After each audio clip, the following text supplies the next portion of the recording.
doté d'une perception illimitée. Bon, il existe plusieurs expressions synonymes pour désigner ces phénomènes. On peut parler d'expérience de mort provisoire, ou d'expérience aux frontières de la mort, ou encore d'expérience de mort imminente, ou encore en anglais near-death experience. Je préfère personnellement utiliser l'expression expérience de mort provisoire.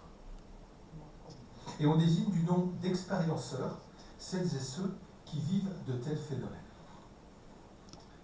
Je vais principalement m'intéresser ce matin au grand passage, celui de la vie vers la vie, car en fin de compte, et là je vais reprendre l'expression des mots du docteur Éric Dudoit, il n'y a pas de vie après, il y a toujours la vie.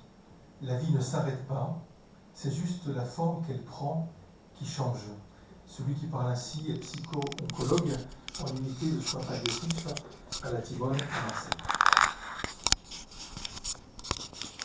Notons toutefois que si la plupart des recherches sur ces phénomènes de mort provisoire ont été réalisées dans les services de réanimation ou de cardiologie, le phénomène se produit aussi chez des gens en parfaite santé, alors qu'ils sont en train de dormir, de pratiquer une activité. On les appelle alors expériences de mort imminente spontanée. Retenons pour l'instant, là pour commencer, que la question de l'au-delà de la mort redevient d'actualité, que nos représentations de la mort et de l'au-delà changent, et que l'Église n'a plus le monopole de la parole sur ces sujets. Arrêtons-nous d'abord un instant aux instants qui précèdent la mort. On constate chez certains patients, ou alors dans le cadre d'un hôpital, ou chez des personnes qui justement approchent cet instant, ce passage, un brusque regain d'énergie et de lucidité au seuil de la mort. Alors même que le corps décline, se produit un accroissement de conscience. Cette lucidité terminale est marquée par une soudaine diminution des symptômes et un rebond de conscience et de la présence. Pour quelques minutes, pour quelques heures, plus rarement pour quelques jours, on assiste à un retour inattendu de la clarté mentale, des capacités de communication, de la mémoire ou encore de l'appétit. Et une telle récupération spontanée frappe d'autant plus les esprits lorsqu'elle se produit chez des personnes dont les fonctions cognitives et motrices étaient dégradées depuis des années. Pensez aux personnes malades d'Alzheimer, de schizophrénie avancée, de tumeurs cérébrales, de lésions post-AVC. Et dans ces moments, il arrive que des personnes parlent par métaphore ou délivrent des informations comme la vision de paysages grandioses, vision de proches décédés venus les chercher. Et ces messages délivrés par la personne à l'approche de la mort sont souvent pris pour du délire ou de la confusion, tant du côté des équipes soignantes que de la famille.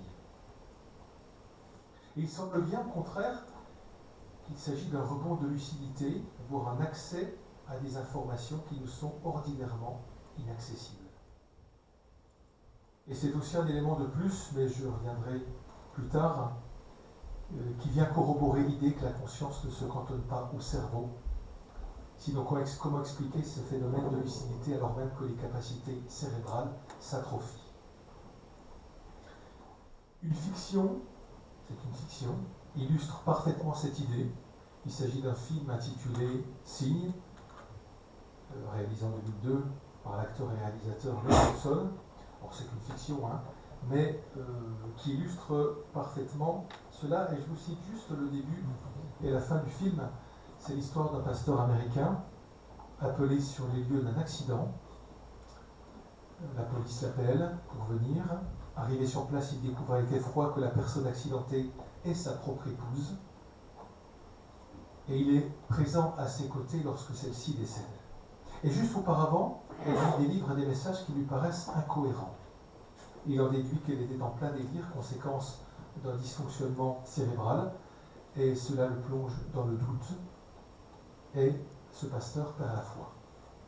Et à la fin du film, les dernières paroles de son épouse lui reviennent en mémoire, alors même que son fils se trouve dans une situation d'urgence, et les paroles de son épouse dont il se remémore vont lui permettre de sauver son fils.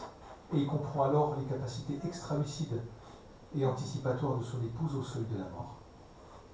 Et sa foi s'en trouve ravivée, et le voilà reparti dans son travail de pasteur. Alors c'est qu'une fiction, mais je trouve qu'elle illustre bien des situations qui sont par ailleurs réelles. Et dans la vraie vie, un tel regain de lucidité peut permettre justement un échange de paroles et des adieux entre la personne en fin de vie ici-bas et son entourage, paroles qui vont faciliter la séparation. Mais il peut exister aussi à l'inverse un risque de complication de deuil provoqué par la bouffée d'espoir apportée par ce regain d'énergie qui vient briser l'atmosphère de préparation à la séparation dans lequel était entré l'entourage. Là, ce sont pour les instants qui précèdent ce grand passage. Si les expériences de mort provisoire intéressent tant nos contemporains, c'est parce qu'il existe aujourd'hui un besoin de tangible sur un sujet, la mort et l'au-delà, qui par définition échappe à l'espace et au temps. Et ce qui est rapporté par les expérienceurs nous permet en effet de toucher du doigt ce qui est de l'ordre de l'invisible et de l'indicible. Et les religions, à travers l'histoire, ont développé un discours sur les fins dernières. Et alors même que les morts et l'au-delà étaient depuis des siècles arrimés à des catégories religieuses, c'est aujourd'hui la science, et en partie, ou certains scientifiques, qui abordent ces phénomènes et proposent un discours à ce sujet. Ces expériences de mort provisoire sont donc une manière de réaborder le sujet de la mort, de l'au-delà, mais en s'émancipant de la religion. Je ne me prononce pas pour l'instant, je dis les faits. Ces expériences peuvent être vues aujourd'hui comme une parole laïque sur la mort.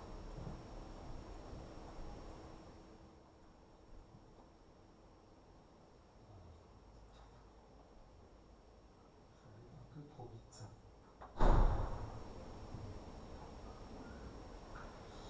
Voilà. Les expériences aux frontières de la mort sont intéressantes car elles questionnent les religions qui jusqu'ici avaient le monopole du discours sur les fins dernières. Et ces expériences réinterrogent les représentations que nous nous sommes faites de la mort et de l'au-delà.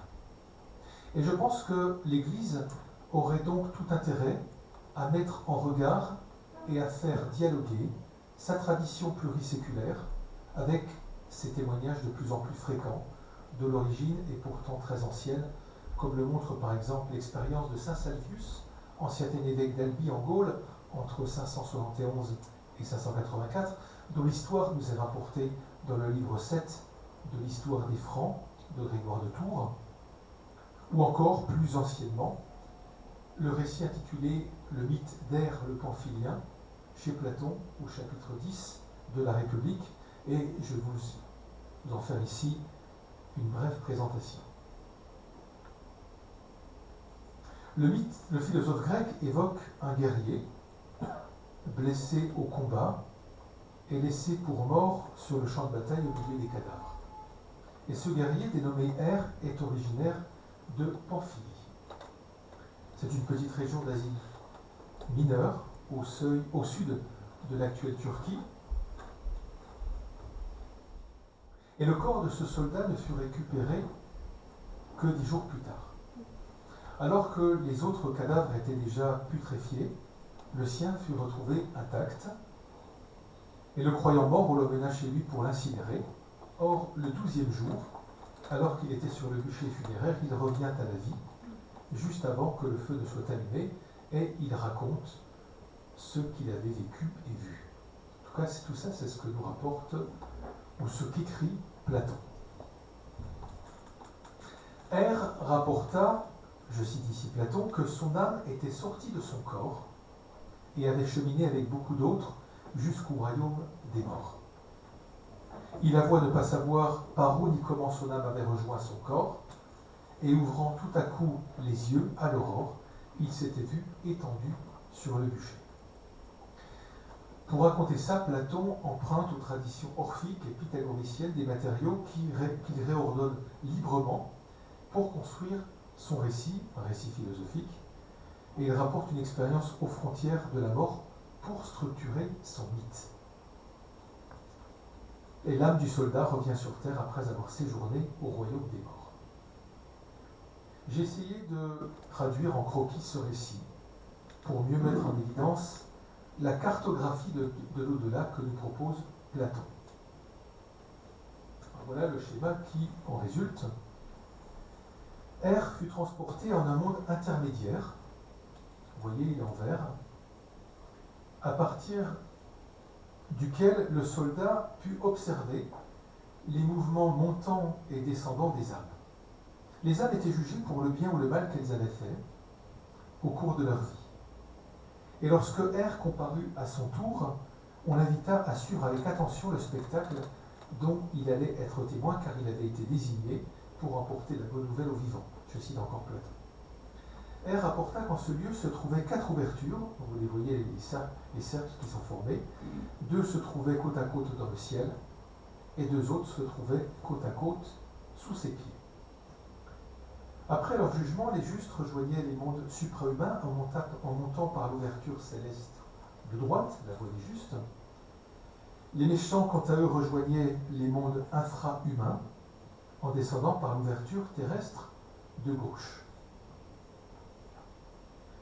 R constata aussi que des âmes couvertes de poussière montaient par l'ouverture terrestre de droite, et d'autres âmes toutes pures descendaient par l'ouverture céleste de gauche. Donc les unes quittaient les souterrains, libérées des souffrances qu'elles y avaient endurées, les autres abandonnaient les plaisirs célestes auxquels elles avaient goûté, et comme fatiguées par un long voyage, toutes se reposaient dans la prairie environnante où R se trouvait à les observer. Et une nouvelle vie dans un corps mortel attendait chacune des âmes. Après être restés 6 jours en cet endroit, le 7e jour, les âmes reprirent leur voyage dans le monde intermédiaire, donc dans l'espace vert, dans ce royaume des morts, et R, le Pamphilien, les accompagne dans leur pérégrination. Je cite, « Comme nous marchions depuis 4 jours, nous aperçûmes une colonne de lumière. » Vous la voyez au centre. Et dans la cosmologie platonicienne, ce fuseau lumineux représente l'axe du cosmos autour duquel gravitent les planètes. Et en ce lieu, les âmes devaient choisir elles-mêmes le genre de vie qui leur plairait. Un tel choix se faisait le plus souvent, d'après Platon, en référence à la vie antérieure. Et lorsque toutes les âmes eurent choisi leur nouvelle vie, elles s'acheminèrent vers une plaine désertique après une marche pénible. Et là se trouvait un fleuve où toutes les âmes purent boire selon leur soif. Et par l'effet de cette eau, elles perdaient la mémoire de leur existence passée. R, en revanche, fut empêché de boire justement pour qu'il garde cette mémoire et qu'il puisse, à son retour dans cette vie, rapporter aux vivants son expérience dans le monde intermédiaire.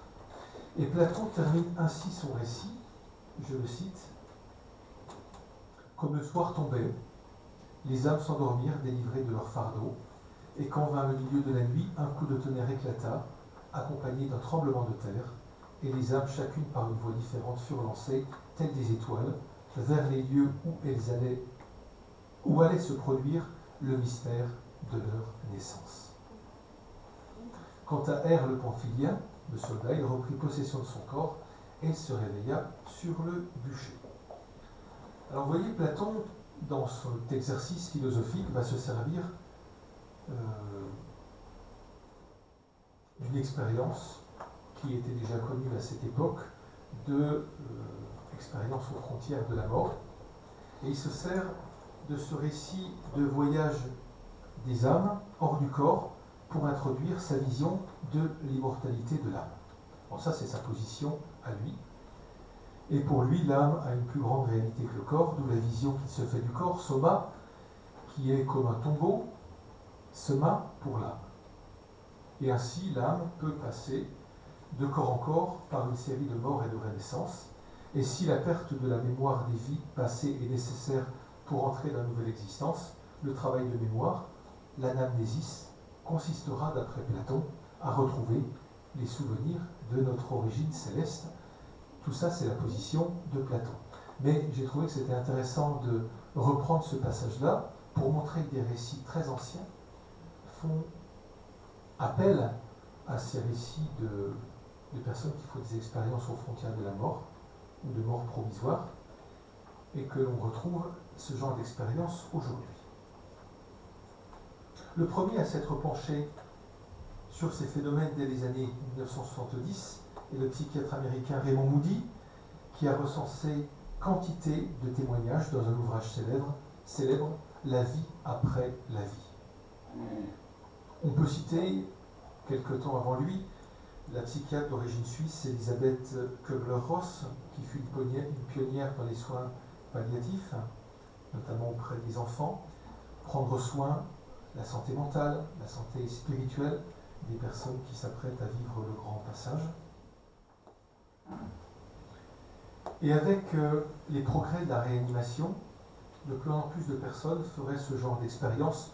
On estime à environ 4% de la population mondiale, dont 10 à 20% de victimes d'arrêt cardiaque qui auraient vécu une expérience de mort provisoire.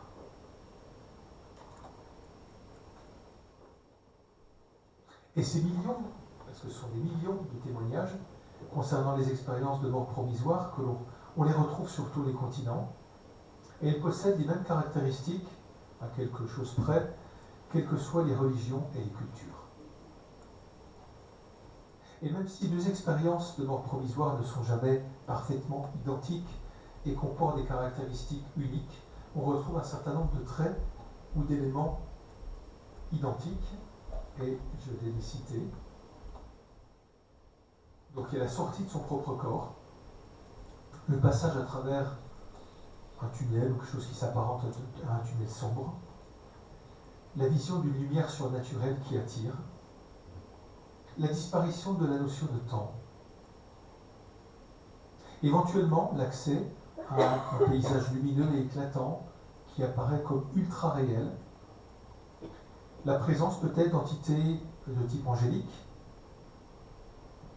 en tout cas une faculté d'être capable de voir dans toutes les directions, comme une vision panoramique, ou à 360 degrés. Peut-être l'audition d'une musique qui pénètre l'être tout entier, plutôt que seule l'oreille, une perception qui est perçue au-delà des sens.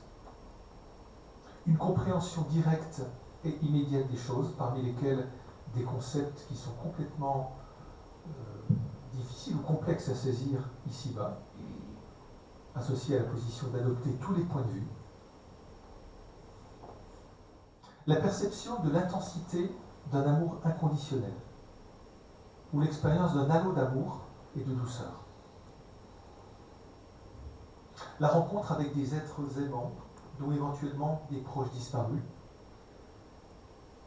Et ceux qui les accueillent sont souvent des personnes décédées qu'ils ont connues dans la vie et qui sont là pour eux.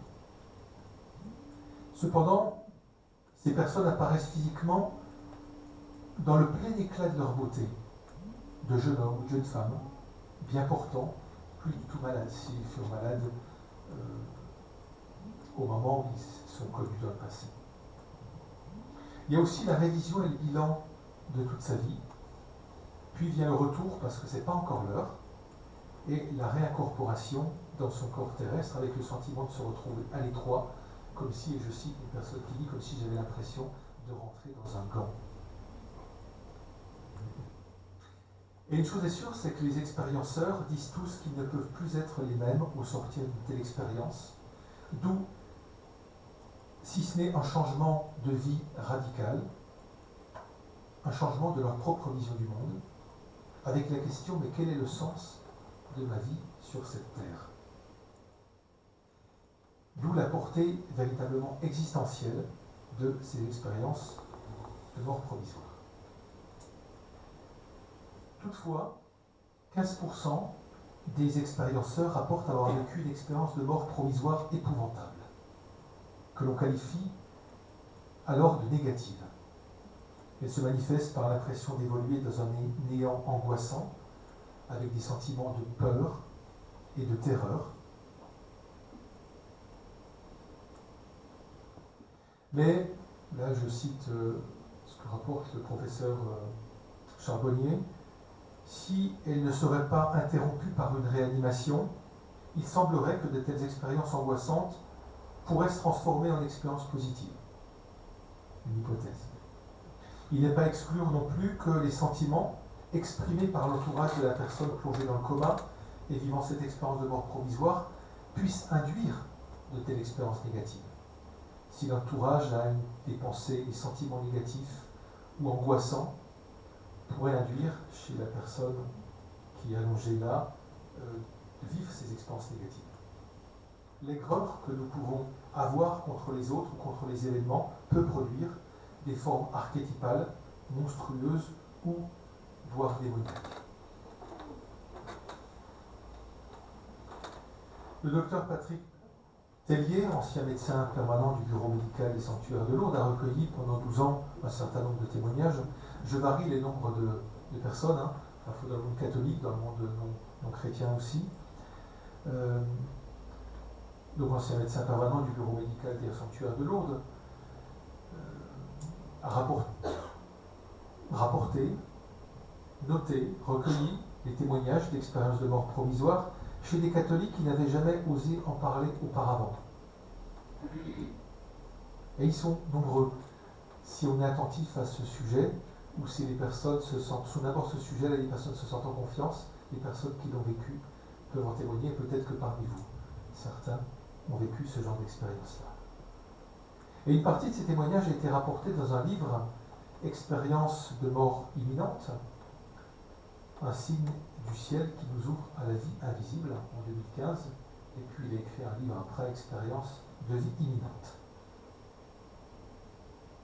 Si j'en viens au discours chrétien sur l'après-vie, je vais être très succinct, mais il ne tombe pas du ciel, il s'est construit à partir d'une expérience, c'est le passage de Jésus par la mort, ce qu'on appelle sa Pâque, son passage, et son retour à la vie, mais une vie transfigurée, et le témoignage que le ressuscité donne à ses disciples à travers ses apparitions, puis son départ définitif pour laisser l'Esprit Saint poursuivre l'enseignement. Le discours chrétien repose donc sur l'expérience que les disciples et témoins firent de Jésus ressuscité. Et les discours sur la résurrection sont quand même fabuleux à analyser. Je ne vais pas le faire ici. Mais il est intéressant de mettre en rapport les témoignages évangéliques avec les témoignages contemporains. Et dans le Nouveau Testament, dans le Second Testament, seuls 2 passages pourraient faire référence à l'expérience de mort provisoire. Pensez à ceux de la ressuscitation de la fille de Jaïr et du fils de la veuve de Naïm. Alors que la fille de Jaïr vient de mourir, Jésus entre dans sa demeure et dit: pourquoi cette agitation et ces pleurs? Son père est venu chercher Jésus. Et Jésus va dire: mais l'enfant n'est pas morte, elle dort. Et il saisit sa main et il lui dit: jeune fille, je te le dis, lève-toi. Et aussitôt, celle-ci se lève et se met à marcher. Je ne suis pas en train de l'affirmer que ce qu'a vécu la fille de Jaïr est une expérience de ce type, mais ça pourrait s'approcher de ce genre d'expérience. Et de la même manière, le fils de la veuve de Naïm se lève et parle quand Jésus le touche dans sa civière. Voilà une pauvre veuve qui a perdu son mari et son seul enfant. Et Jésus voit le cortège funéraire passer et il va ramener à la vie ce jeune homme. Et l'unique cas de retour miraculeux à la vie, à part celui de la résurrection du Christ, je ne sais pas si on peut le qualifier de miraculeux, serait celui de Lazare qui était mort depuis 3 jours. Et Jean insiste, il sent déjà, pour montrer la science sur la décomposition du corps. C'est en 11, chapitre 11, l'épisode complet, versets 1 à 44. Et comme en écho au témoignage des expérienceurs qui se sont approchés aux frontières de la mort, voici les visions rapportées par l'apôtre Paul lui-même à la suite d'une expérience extraordinaire qu'il a faite et que moi je qualifierais d'expérience aux frontières de la mort. Je sais qu'un fidèle du Christ, Paul parle de lui-même avec pudeur, voici 14 ans, a été emporté jusqu'au 3e ciel. Est-ce dans son corps? Je ne sais pas. Est-ce hors de son corps? Je ne sais pas. Dieu le sait. Mais je sais que cet homme, dans cet état-là, est-ce dans son corps? Est-ce sans son corps? Je ne sais pas, Dieu le sait. Cet homme-là a été emporté au paradis et il a entendu des paroles ineffables qu'un homme ne doit pas redire. Et ces révélations dont il s'agit sont tellement extraordinaires que pour m'empêcher de me surestimer, j'ai reçu de ma chair une écharde. Alors je voudrais maintenant vous citer le témoignage, vous présenter le témoignage d'un neurochirurgien réputé qui était pendant plus de 15 ans professeur à la faculté de médecine de l'université de Harvard, et son nom est Eben Alexander. Et il a vécu une expérience aux frontières de la mort hors du commun, si on la compare aux témoignages habituellement rapportés en ce domaine, même si je disais tout à l'heure que chacune est unique. Il a en effet voyagé dans un au-delà qui surpasse les récits rapportés par la plupart des expérienceurs avant lui, et il a raconté son expérience dans un livre intitulé « La preuve du paradis ». Il n'aurait pas voulu intituler le livre « La preuve du paradis », c'est l'éditeur qui lui a imposé ce titre-là. Voyage d'un neurochirurgien dans l'après-vie. Avant cette expérience, ce scientifique, rationaliste, avait une vision matérialiste du monde. La conscience ne pouvait, d'après lui, qu'émerger du système neuronal. Et les expériences de mort provisoire ne pouvaient être, d'après lui, où il avait vaguement entendu parler de cela, mais il ne s'était jamais penché sur le sujet, ces expériences ne pouvaient, d'après lui, être que des sensations, voire des illusions produites par le cerveau humain lui-même. Et le docteur Eben Alexander a cherché à tirer les conséquences de cette expérience qu'il a vécue pour sa vie et pour la vision du monde qui était auparavant la sienne, formatée par ses études de médecine, donc formatée par un modèle matérialiste qui lui fut inculqué. Il en tuera 2 autres livres, La carte du paradis, comment la science, la religion et les gens de tous les horizons prouvent que l'au-delà est une réalité, écrit avec Ptolemy Tompkins, et Le voyage d'un neurochirurgien au cœur de la conscience, avec Karen Newell. Et on trouve alors des vidéos, la plupart en anglais, sur YouTube, mais quelques-unes sont sous-titrées en français. En 2008, alors âgé de 54 ans, Eben Alexander est frappé par une méningite bactérienne très virulente et il tombe dans le coma. Ce genre de bactérie très résistante, appelée Escherichia coli, attaque d'abord le cortex cérébral, c'est-à-dire l'enveloppe externe du cerveau, là où se trouvent les régions responsables des fonctions neurologiques les plus cruciales au maintien de nos capacités humaines comme la mémoire, le langage, les émotions, la sensibilité auditive, la production d'images visuelles, le raisonnement logique. Et cette bactérie peut même aller plus loin et endommager les structures cérébrales plus profondes, celles de maintenance qui sont communes avec tous les autres animaux, et provoquer la mort. Et en général, un sujet frappé par une méningite de ce genre décède dans les premiers jours de sa maladie. 10% seulement des sujets ont une chance de survie, avec un risque de se retrouver dans un état végétatif chronique ou de devoir bénéficier d'une rééducation qui sera intensive, longue, avec des déficits irréversibles. Et aucun cas n'était répertorié jusqu'à là d'un patient ayant pleinement récupéré d'une méningite bactérienne après plusieurs jours de coma. Et Eben Alexander sort du coma après 7 jours. Et lorsqu'il était dans le coma, son néocortex était quasiment éteint. Et il fit pourtant l'expérience d'images plus fulgurantes que ce qu'il avait connu jusque-là. Il fit l'expérience qu'existe, indépendamment des limites de son cerveau, un plan de conscience dans lequel il était bien vivant et avec lequel il interagissait. Et sorti du coma avec la totalité de ses facultés, sans avoir besoin d'une quelconque rééducation, je le cite, il écrit « Mon expérience m'a montré que la mort du corps et du cerveau n'est pas la fin de la conscience. » Alors Eben Alexander voyagea dans une série de mondes situés à plusieurs niveaux, et je vais vous en faire la description.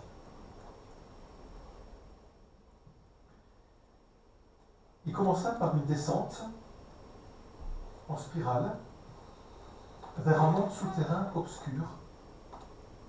Il avait l'impression d'être pris comme dans de la boue ou de la gelée sale, suffocante, tout en étant capable de voir quand même à travers. Il n'a plus alors conscience d'avoir un corps et ne sait plus qui il est. Il se perçoit comme une forme singulière de conscience, sans mémoire, sans histoire ni identité. Et ceci lui permit paradoxalement, de ne plus savoir qui il était, de descendre plus profondément encore dans ce monde, on pourrait dire chtonien, ce monde souterrain, sans peur de perdre quoi que ce soit, sans s'inquiéter de ce qu'il laissait derrière lui, puisqu'il n'avait plus souvenir, sans personne à pleurer. Et dans le coma, il n'était gêné ni par son corps ni par le temps, et il perçut également un puissant battement rythmique lointain, une sorte de pulsation de type métallique. Je le cite, dont chaque pulsation vous traverse entièrement. Et il qualifie ce monde de primordial, de chaos initial. Et à mesure qu'il descendait profondément, il se mit peu à peu à prendre conscience de la présence tout autour de lui d'une matrice enchevêtrée de racines et de plantes, formant comme des vaisseaux sanguins dans un gros ventre boueux, sont ses expressions. Il avait l'impression de se sentir à la rigueur comme un animal, comme une taupe, ou un ver de terre enfoui profondément dans le sol et cependant capable de percevoir ce qui l'entourait. Et comme enfoui sous terre, il ressentait autour de lui la présence d'autres formes et d'autres entités de type animal. Et dans ce, je cite, monde vu du ver de terre, c'est la manière qu'il a de le qualifier, le monde vu du ver de terre, il n'existe plus de sensation, ni de temps, ni d'espace, et aucune possibilité de s'orienter. Et au cours de cette immersion dans cet état primitif de conscience, un être de lumière, duquel émanaient des filaments de lumière blanche, est lentement descendu vers lui. Ces filaments de lumière créèrent une déchirure dans la structure opaque dans laquelle il était plongé, fendant l'obscurité autour de lui. Et Eben Alexander dit avoir ensuite entendu un son vivant, tel qu'il n'en avait jamais entendu auparavant. Et ce son nouveau s'est surimposé au battement mécanique et monotone. Puis au centre de cette lumière est apparue une ouverture. Alors qu'il regardait ce phénomène, il a entendu un souffle et s'est senti comme un flash traverser cette ouverture, comme on passerait à travers un portail. Et il s'éleva subitement jusqu'à une vallée extraordinairement belle, remplie d'une verdure luxuriante et fertile. Il volait, rapporte-t-il, passait au-dessus des arbres, des champs, des ruisseaux, des chutes d'eau. Il voyait des rassemblements de personnes simplement, mais magnifiquement vêtues, des enfants qui riaient, jouaient, parfois un chien qui courait, et sautait parmi eux tout aussi joyeux. Cela ressemblait à notre terre, mais en même temps, ce n'était pas elle, car tout vibrait de couleurs telles qu'à côté, les couleurs terrestres paraissent ternes. Et cet endroit lui paraissait plus réel que ce qu'il avait connu jusqu'alors. Je cite, « Lorsque nous nous élevons, tout est toujours là, mais tout est simplement plus réel, moins dense et cependant plus intense, plus présent. » Et d'ajouter, je le cite encore, « Les mondes au-delà de celui-ci sont des mondes qui, dans les premiers niveaux, sont remplis de choses terrestres familières, mais transformées de façon plus riche et étrange, étrangement nouvelle. Les premiers niveaux au-delà de ce monde-ci sont des dimensions où nous assumons de nouveau la vie que nous avons vécue linéairement ici-bas, le bébé, l'enfant, l'adolescent, l'adulte, le vieillard. tous les êtres différents que nous avons été au fil des années en une seule fois. Je le cite encore, les personnes que nous sommes dans le monde au-delà de celui-ci sont des êtres multidimensionnels, des êtres qui renferment le meilleur qu'elles étaient sur Terre et le manifestent tout à la fois. Et d'après cette hypothèse, les personnes que nous avons été successivement au cours des différentes phases de notre vie seront comme rassemblées en un seul être qui combinera tous les êtres que nous avons été. Il n'existe plus le temps linéaire que l'on connaît sur Terre, qui mène à l'entropie, dont on nous parla tout à l'heure, ce principe de dégradation de l'énergie caractérisé par l'augmentation du désordre et l'affaiblissement de l'ordre. Et Eben Alexander s'est senti, je le cite, comme un point de conscience sur l'aile d'un papillon, parmi des milliers de nuées palpitantes composées de millions d'autres papillons. Et à côté de lui, sur une autre aile de papillon, se trouvait une femme qui lui offrit d'être son guide. Il acquiesça de façon non verbale à cette invitation à la suivre dans le monde de la lumière.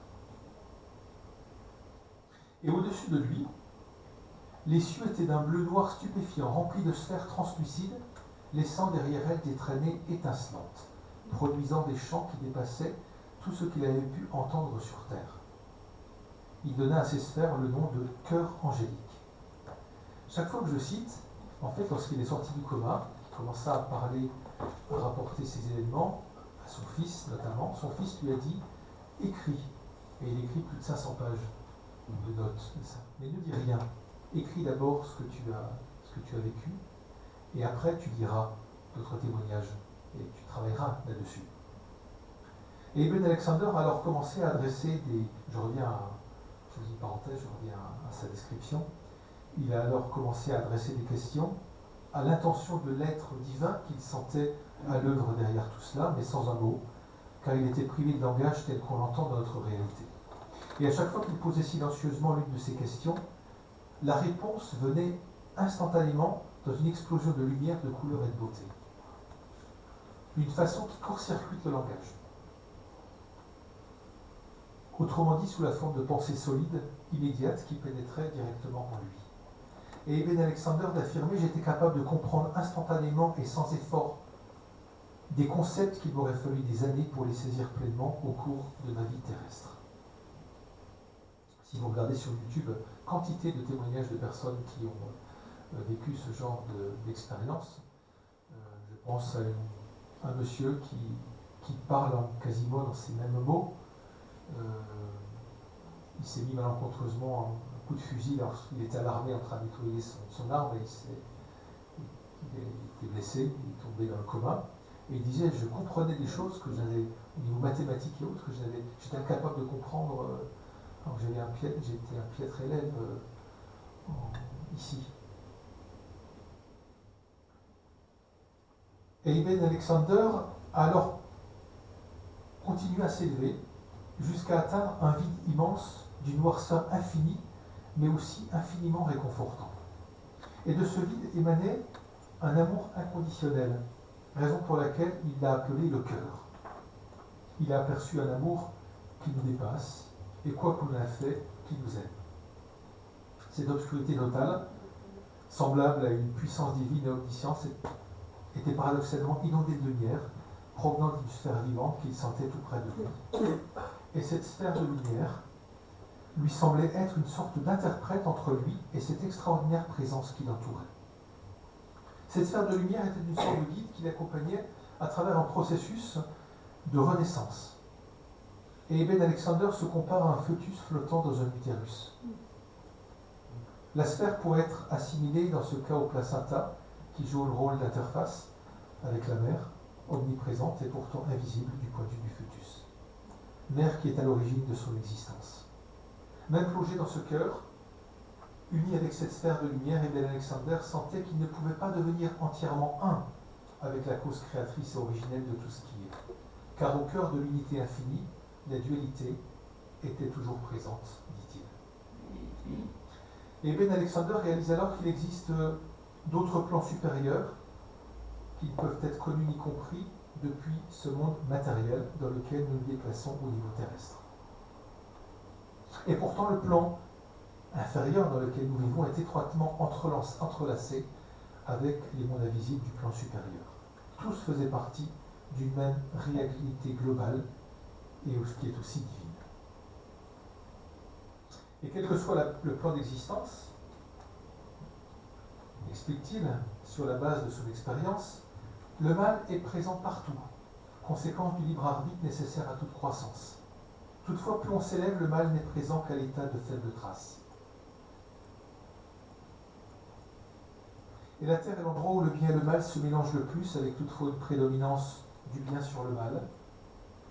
Et dans l'ensemble de ces plans d'existence, ce qu'il appelle ces particules de mal éparpillées sont comme des grains de sable comparés à la bonté et à l'amour dont les univers sont littéralement inondés. Quand on parle d'univers, ce n'est pas la conception cosmologique qui nous fut présentée tout à l'heure, des hypothèses de Hugues Everett ou la personne, des scientifiques comme ça, mais de plans de réalité. Et Ben Alexander constate que le seul fait de désirer les mondes supérieurs l'y conduise. Je le cite, dans les mondes supérieurs, être capable de penser à quelque chose suffit pour se déplacer dans sa direction.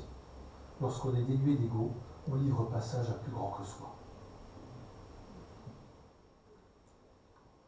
Et durant la période qu'il a passée dans le coma, Ben Alexander a fait un grand nombre de fois ce déplacement aller-retour, depuis l'obscurité boueuse souterraine, le monde vu du ver de terre, jusqu'à l'intense noirceur, le cœur, en passant par la vallée luxuriante qu'il appelait le passage. Et à chaque fois qu'il rejoignait le cœur, il allait toujours plus loin. Et il apprenait toujours davantage d'une manière non verbale. Et l'une des vérités que lui fait enseigner à chaque fois qu'il retournait dans le cœur, c'est cette impossibilité de tout comprendre ce qui existe. Et la plus grande connaissance qu'il ait acquise est celle-ci, et je le cite, « La fausse crainte que nous puissions d'une manière ou d'une autre être séparés de Dieu est à la racine de toutes les formes d'anxiété dans l'univers, et le remède que j'ai reçu en partie dans le passage et complètement dans le cœur est la connaissance que rien ne peut jamais nous séparer de Dieu.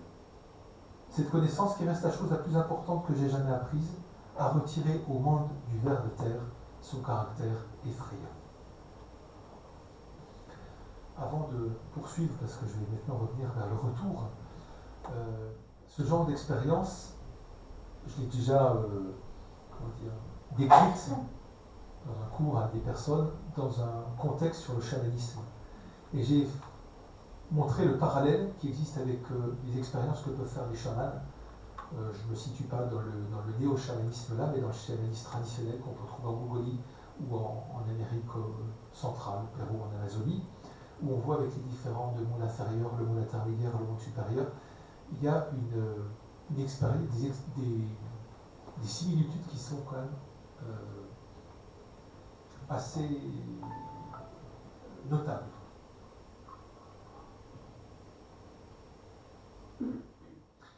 Et Ben Alexander va percevoir des prières qui vont lui parvenir par le monde en dessous. Il est dans ce monde intermédiaire, là-haut.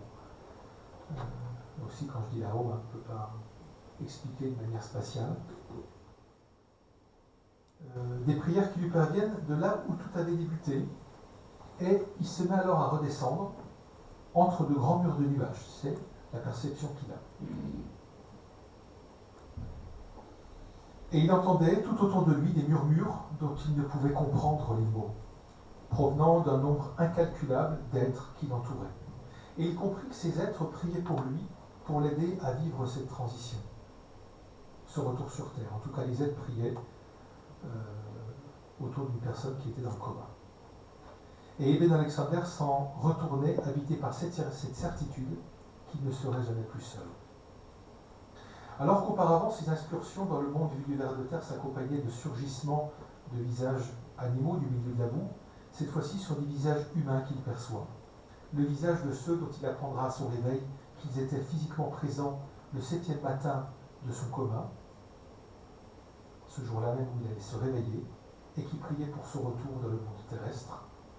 Et parmi ces visages, un seul lui était inconnu, impossible à identifier, bien que familier. Et ce visage de femme lui était apparu alors qu'il se trouvait dans cette vallée luxuriante et qu'il se percevait lui-même comme un point de conscience sur l'aile d'un papillon. Et au cours de son voyage, rappelez-vous, c'est cette femme qui lui a desservi de guide. Et la présence de cette femme avait guéri son cœur, lui permettant de se sentir entier d'une façon qu'il n'aurait jamais cru possible.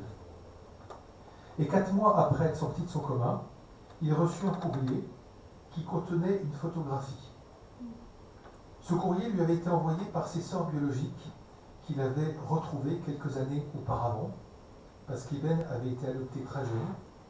Cette photo était celle de sa sœur biologique, Betsy, qu'il n'avait pas connue, et Betsy était décédée avant qu'il recherche et retrouve sa famille biologique. Il avait parlé à son épouse, à ses enfants. Je voudrais retrouver ma famille, son épouse et ses enfants l'avaient encouragé dans ce sens. Et ce visage sur la photographie, Eben le reconnut comme étant celui de la femme sur l'aile du papillon, qui lui avait offert d'être son guide, donc cette sœur biologique qui était décédée plus tôt.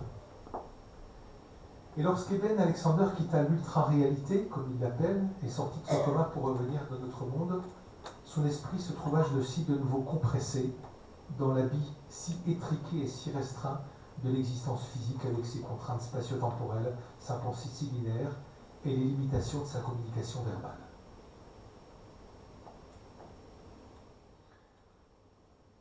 Alors on le voit, le paradis ou le ciel n'est pas littéralement là-haut au sens spatial.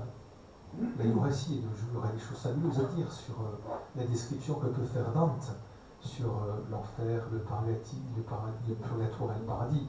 C'est quand même merveilleux. Le premier à avoir décrit de manière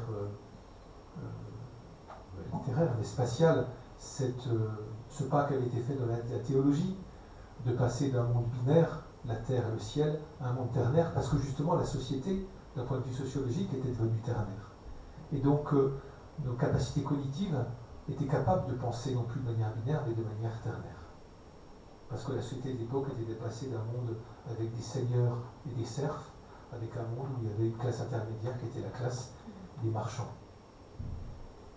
Et cette grandeur de Dante, de pouvoir décrire ce purgatoire comme une montagne, non pas comme quelque chose dans lequel on va plonger, on va descendre, mais comme une montagne à gravir.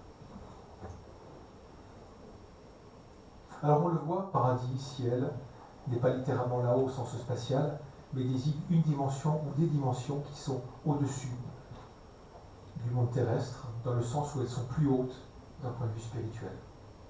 Il s'agit d'une géographie bien réelle, mais également très différente de celle à laquelle nous sommes familiers sur Terre, car moins physique et plus spirituelle. Et il existe, au dire des expérienceurs comme Eben Alexander, des paysages semblables à ceux de la Terre, mais dans des dimensions supérieures à celles-ci, avec leurs prairies fleuries, leurs chutes d'eau, leurs pâturages peuplés d'animaux et de personnes. Et ils sont nombreux ceux qui décrivent cela. Et ces mondes ne sont pas des abstractions, mais des endroits aussi réels que le monde que nous connaissons. Ils contiennent des objets, des arbres, des champs, des êtres, des animaux, nous disent-ils. Et je cite Eben Alexander, les règles du fonctionnement de ces lieux, les lois de la physique du paradis, si l'on veut, sont différents des nôtres. Pour le dire encore autrement, tout objet que nous voyons autour de nous dans ce monde-ci existe ainsi au sein d'une hiérarchie de monde, au-delà du temps et de l'espace tel que nous éprouvons ici, mais guéri des maux, des angoisses, des troubles de la vie présente. Alors, je fais une petite parenthèse, ce que nous trouvons ici-bas, nous le trouvons sous une forme différente là-haut. Ce qui était en bas est comme ce qui est en haut, et ce qui est en haut est comme ce qui est en bas. On le lit dans la table d'Hébrode, un des textes les plus célèbres de la littérature alchimique et hermétique attribuée à Hermès Trismégiste. Alors je ne suis pas en train non plus de dire, là je suis en train de faire des liens, mais je ne suis pas en train d'affirmer que Eben Alexander a fait l'expérience ésotérique, mais voilà. Et on trouve ici 3 des 4 caractéristiques majeures de la pensée ésotérique. Voilà, je vous les note, les 4 caractéristiques. Les 3, c'est l'existence de correspondance entre le visible et l'invisible.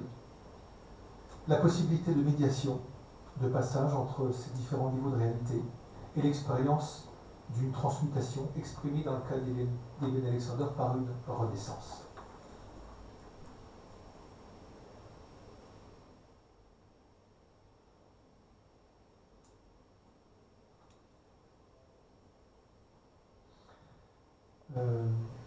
je ne confonds pas le christianisme ésotérique avec un ésotérisme authentiquement chrétien. Parce que je crois qu'il existe un ésotérisme authentiquement chrétien. Et dont des gens au Moyen-Âge ou dans la période moderne ont véritablement vécu en personnes authentiquement chrétiennes. Ce que je critiquerais, ce sera un christianisme ésotérique, qui soit entendu un christianisme qui serait différent du christianisme historique.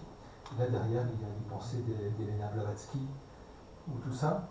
Mais oui, un ésotérisme chrétien dans le sens où, qu'est-ce que c'est que la vie chrétienne si ce n'est de faire commencer dès ici-bas cette expérience de transmutation qu'on va vivre, qu'on appelle la résurrection. On le commence dès ici-bas. Et qu'est-ce que c'est une vie chrétienne si c'est une vie qui se laisse transmuter, une vie qui est transfigurée par le Christ, parce que c'est quelque chose qu'on ne peut pas faire nous-mêmes. Alors quelques conclusions provisoires, ou qui seront peut-être définitives, parce que j'avais prévu un autre petit chapitre sur les phénomènes de décorporation, mais le temps étant, il est presque midi, je vais m'arrêter. En tout cas, je vais déjà dire les conclusions provisoires. Quelles leçons tirer de ces expériences de mort provisoire et de l'expérience qui fut celle d'Eben Alexander?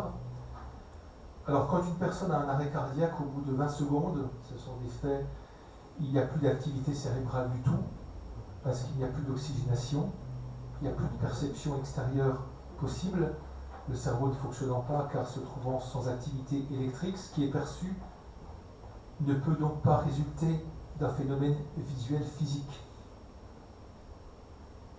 Et la conscience est vive alors même que le cortex ne montre plus aucun signe d'activité, ou les fonctions étant détériorées au moment de l'expérience.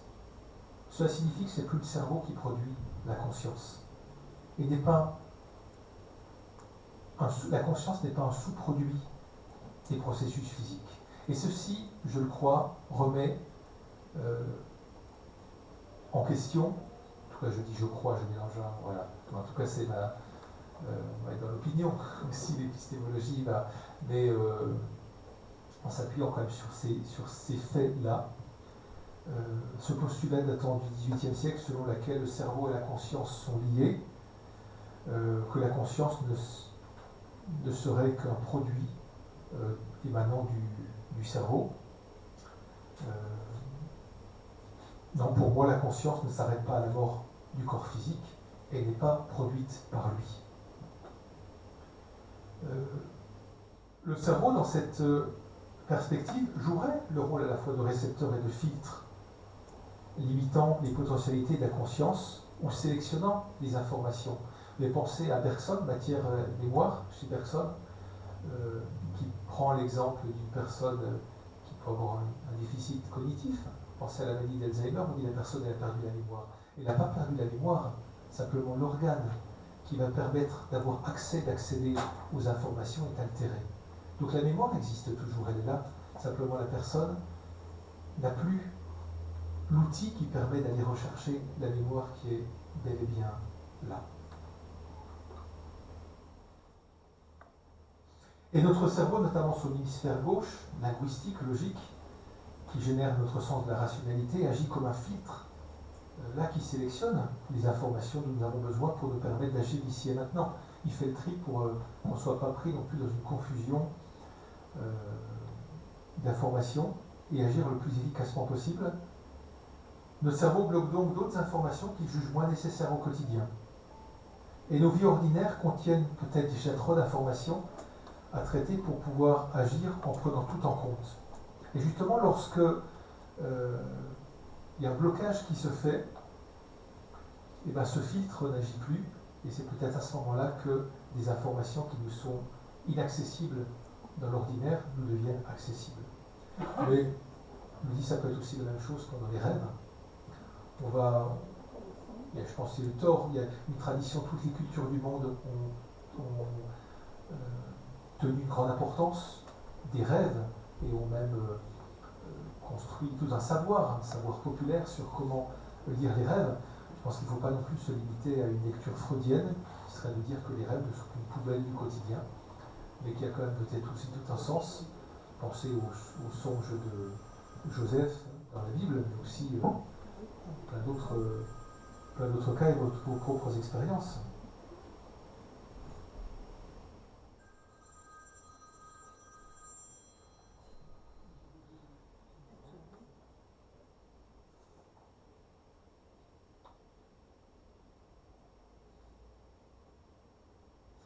Voilà, et puis sur ce dernier point là, sur ces niveau de réalité, niveau de, oui, niveau de réalité, euh, peut-être qu'à mesure que nous nous élevons, nos catégories d'espace, de temps et de mouvement sont de plus en plus spiritualisées, elles finissent au-delà par s'évanouir, et il n'y a alors plus d'espace ni plus de temps. Et là, je vais vous donner cette situation d'Eben Alexander qui dit que les domaines au-delà de celui-ci sont remplis de vastes espaces, de vues incomparables, aux plus grandioses et inspirantes que nous puissions trouver sur Terre. Ces espaces sont remplis d'objets et d'êtres que nous reconnaissons appartenir à la vie terrestre. Ils sont réels. Mais l'espace qu'ils habitent est un espace d'un autre ordre que le nôtre, de sorte que rien ne fonctionne comme ici, et que l'on se heurte à des difficultés dès l'instant où l'on cherche à les décrire. Il est réel, mais il ne se comporte pas de la façon à laquelle nous sommes habitués.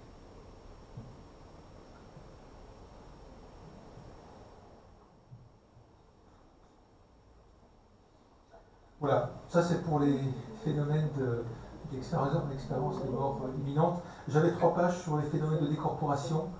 Je ne sais pas en fonction du temps quels sont les horaires. Je pourrais m'arrêter là, on peut prendre le temps des questions. On peut continuer un petit peu, comme vous voulez.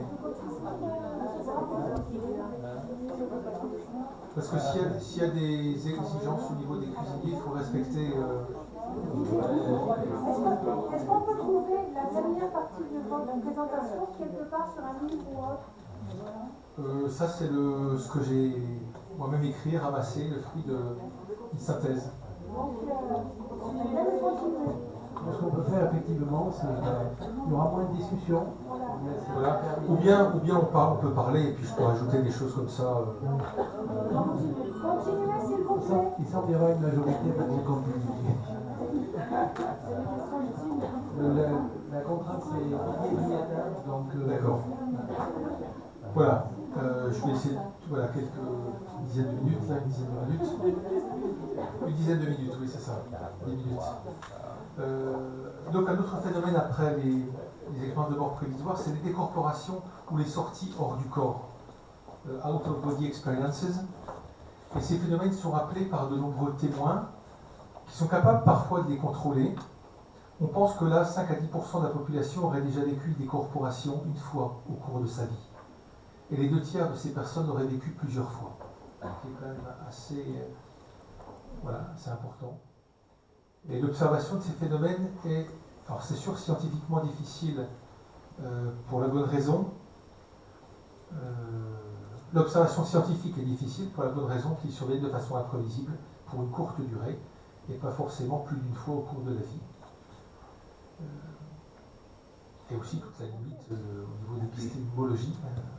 Il y a une épistémologie qui va essayer de déterminer si c'est scientifique ou pas. Il n'y a-t-il pas place à une épistémologie qui serait augmentée, qui nous permettrait aussi d'englober des phénomènes qu'on va qualifier plutôt de paranormal parce qu'on n'arrive pas à les mettre dans notre petite boîte cognitive. Et ce phénomène existe dans toutes les cultures. Alors il ne faut pas confondre ce phénomène avec l'autoscopie. L'autoscopie qui est une dissociation d'ordre psychiatrique qui permet à la personne de se voir elle-même de l'extérieur. Voilà.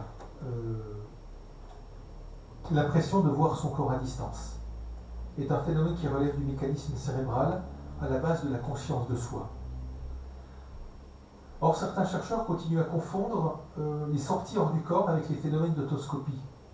Ces sorties hors du corps ne relèvent pas de la pathologie psychiatrique, lorsque les expérienceurs sont des sujets sains.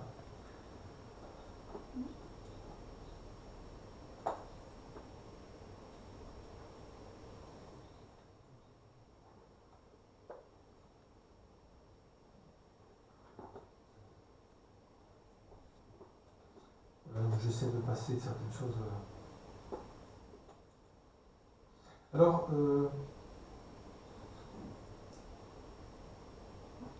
il y a des...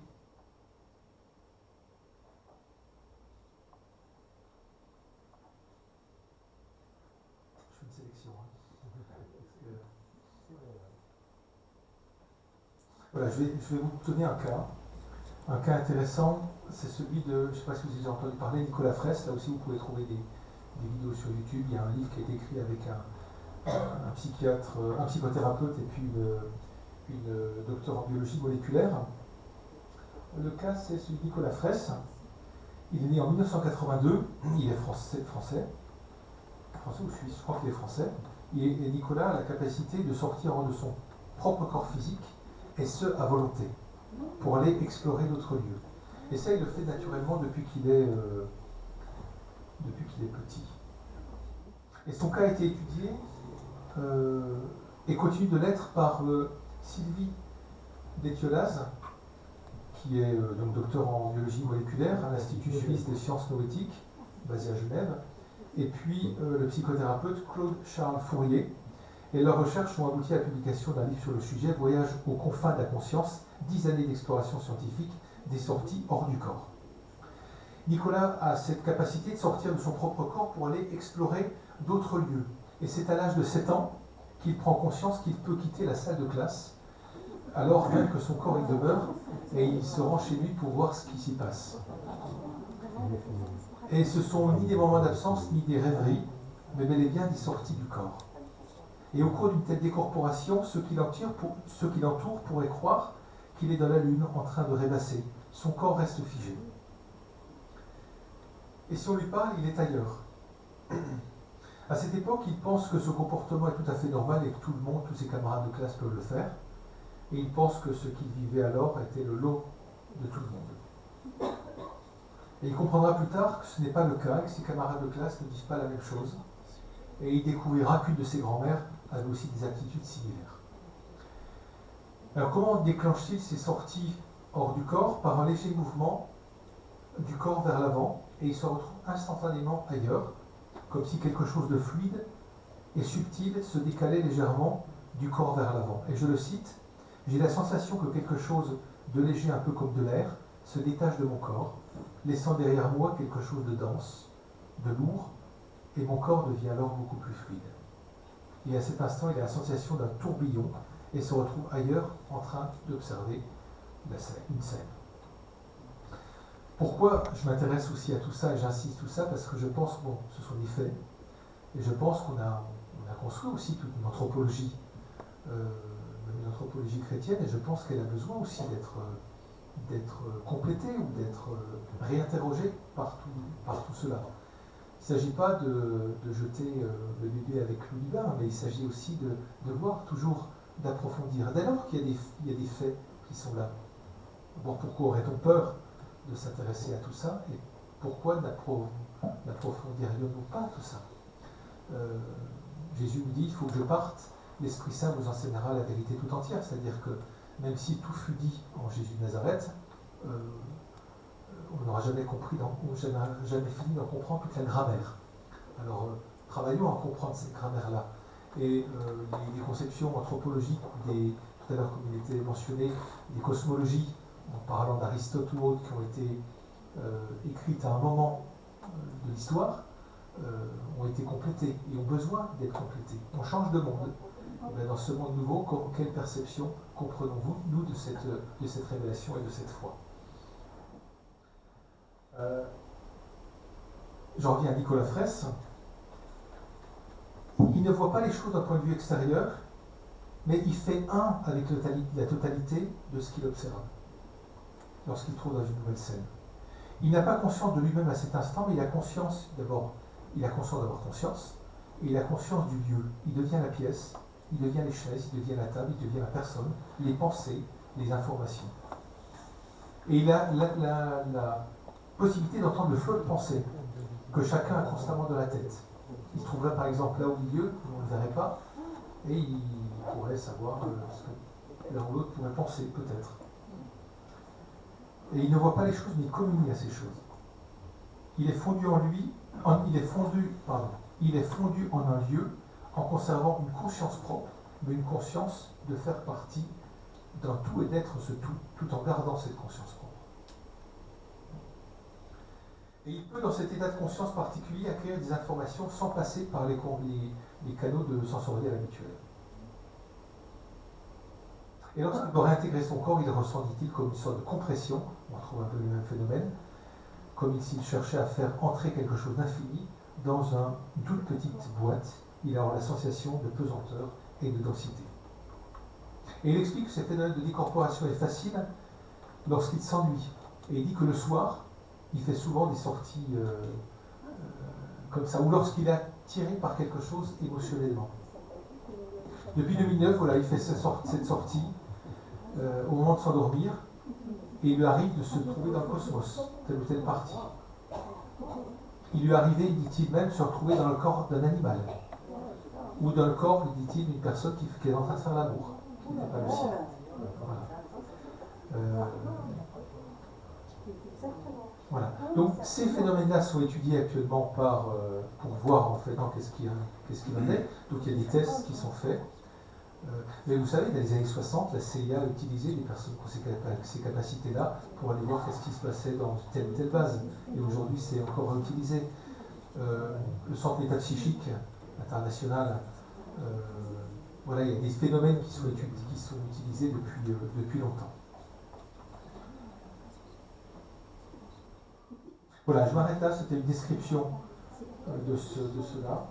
Et je vais laisser place aux questions, ça sera plus intéressant comme cela.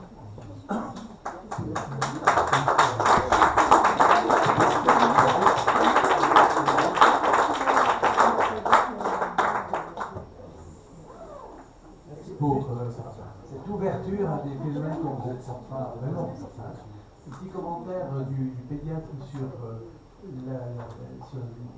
l'observation de Nicolas Fraisse. Oui. C'est vrai qu'on a ce type de comportement de temps en temps dans l'épilepsie temporale. Je pense que ça a été bien entendu exploré chez nous. Voilà. Bon, est-ce que ça relève de l'épilepsie ou c'est autre chose? Tout à fait, avec des événements très élaborés qui sont décrits par les patients après, par des attitudes un peu particulières. Mais est-ce que les patients épileptiques se retrouvent en décrivant une scène, qui décrivent quelque chose peut-être? Est-ce que la description, c'est quelque chose qui émane de soi, on voit de l'univers de soi? On voit énormément de choses extrêmement diverses dans ces phénomènes. Bon, des commentaires, des questions?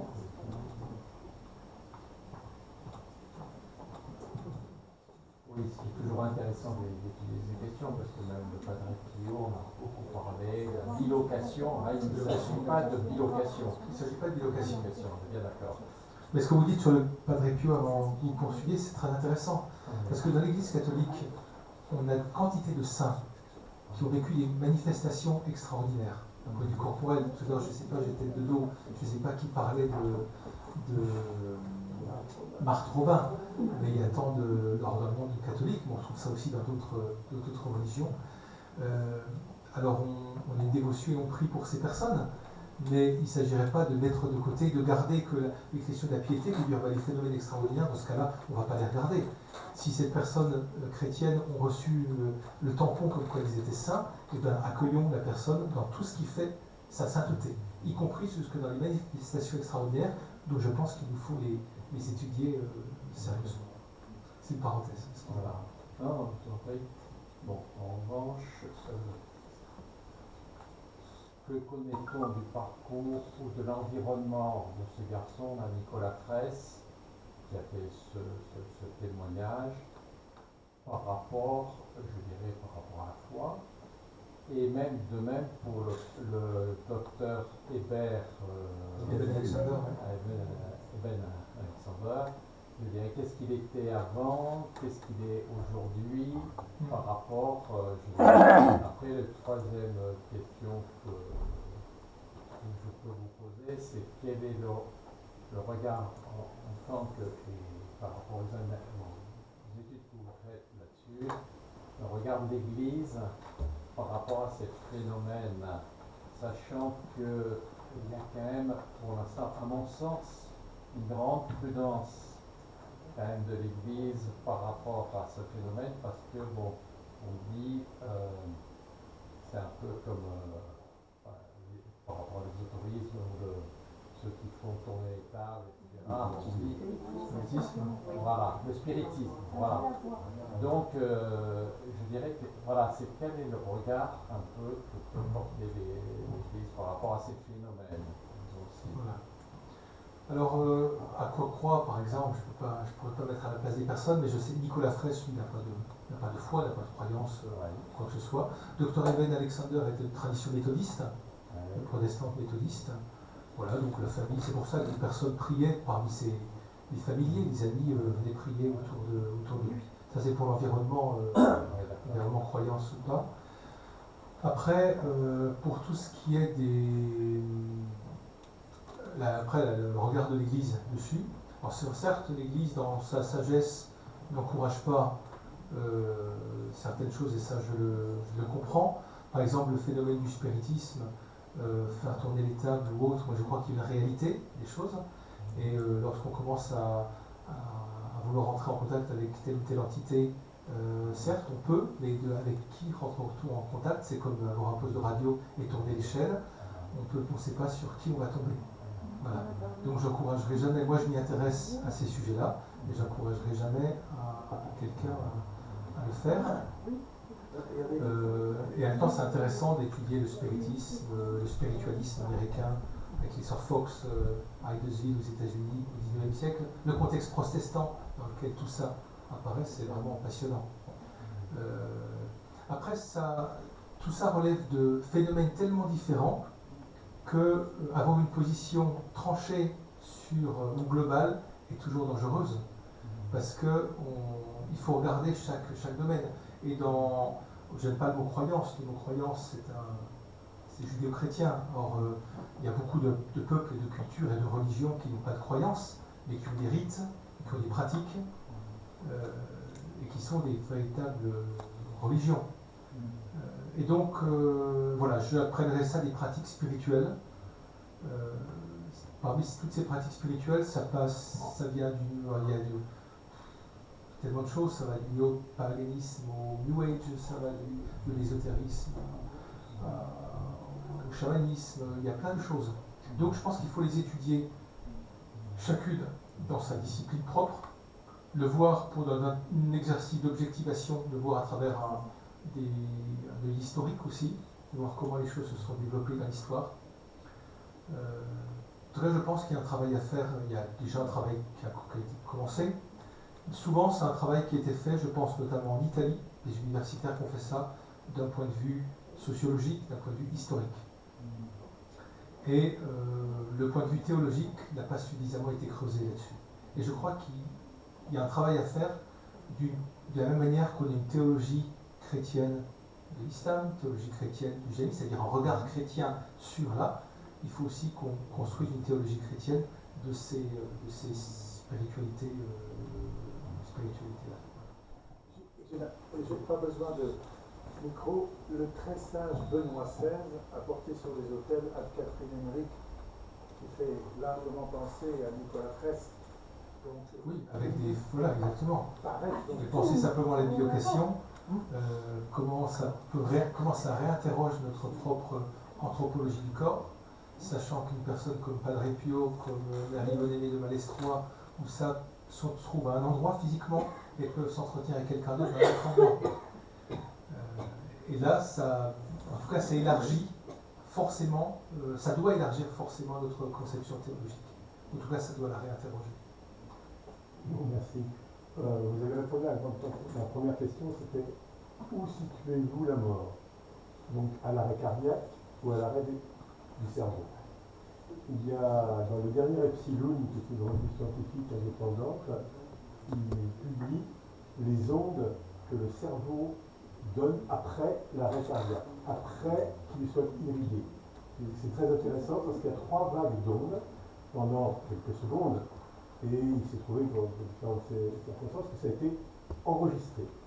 Et donc c'est 3 pics, je ne vais pas vous donner en détail, mais je pourrais vous le passer chez l'Epsilon là. Et donc, ma question, enfin, autre éclairage, c'est l'expérience d'Éric Beroni, qui est qui est un jésuite avec les yeux de ma chèvre, qui a été initié à la vision des Gangas camerounais sur comment percevoir la maladie sans aller jusqu'à comment traiter la maladie. Donc, on retrouve un peu ce type de phénomène dans d'autres circonstances. Oui. Et ma question, en fait, est-ce que ce sera possible d'avoir votre PowerPoint? D'avoir accès à votre PowerPoint. Alors pour le PowerPoint, oui, il a déjà été enregistré. Ah, Il a été transféré donc, pour en disposer. Alors, où se situe la mort? C'est ça la question. Où je situe la mort? Je laisserai deux réponses. Premièrement, je laisserai aux scientifiques donner leur réponse à eux, parce que je ne me situerai pas de ce point de vue-là. Je poserai la question, y a-t-il une mort? Voilà, y a-t-il une mort? Saint Paul dit mort, où est ta victoire? Est-ce que, voilà, ou est-ce que la mort est une perception, n'est peut-être qu'une perception? Là, je pense à des personnes comme Sri Aurobindo qui réflexionnent autour de ça, mais est-ce que la mort n'est peut-être qu'une perception et que finalement on passe simplement de la vie à la vie? Je citais Eric Dudois qui disait ça tout à l'heure. Et en tout cas, que lorsque j'accompagne des personnes qui sont en train de vivre le grand passage, soit parce que je suis dans une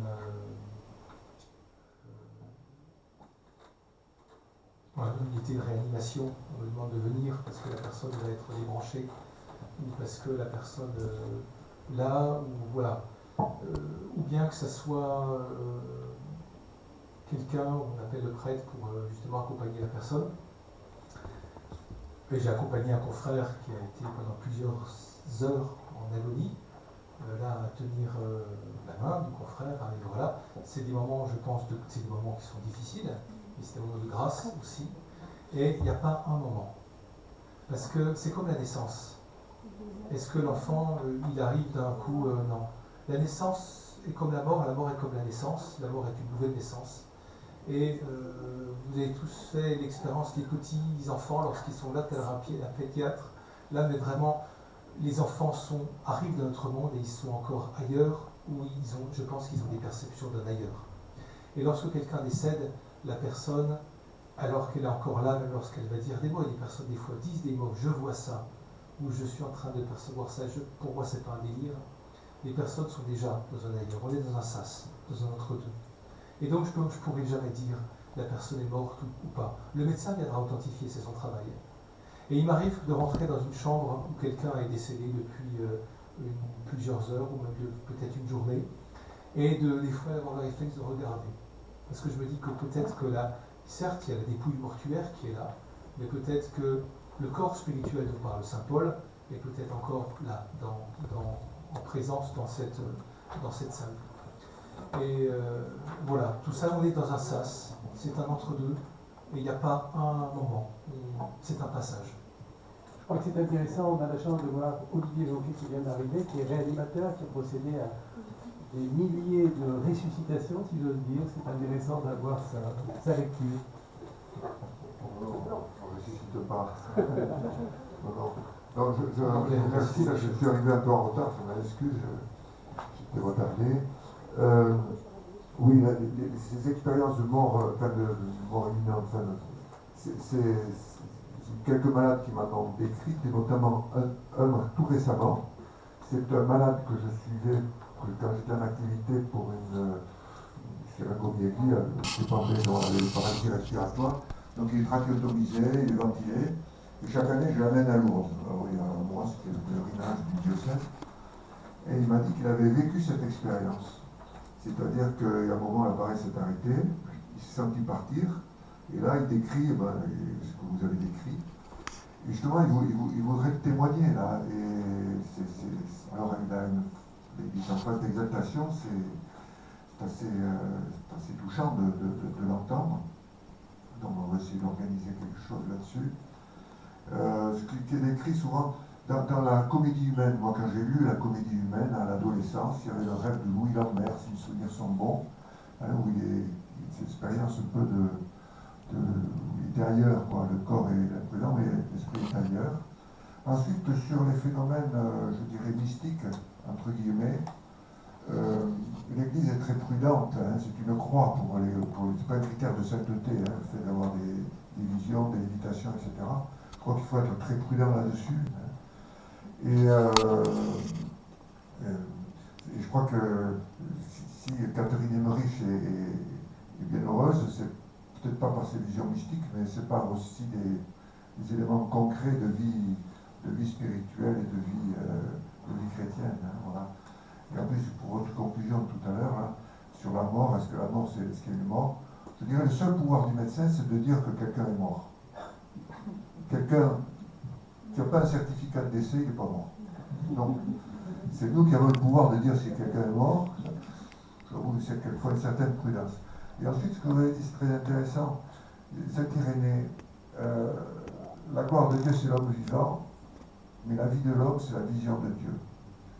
Et donc, c'est cette vision qu'on est amené à expérimenter, je ne suis pas trop sur Terre, mais et donc finalement, notre vie, c'est...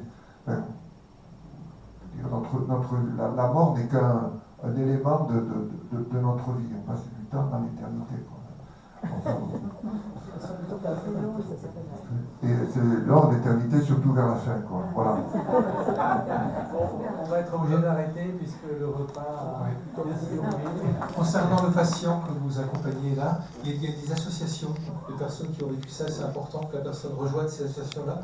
Ça leur permet de faire la part des choses. Parce qu'il y a des gens qui se disent, mais est-ce qu'on n'est pas en train de délirer? Ils ont besoin d'exprimer ça, de parler. Merci infiniment.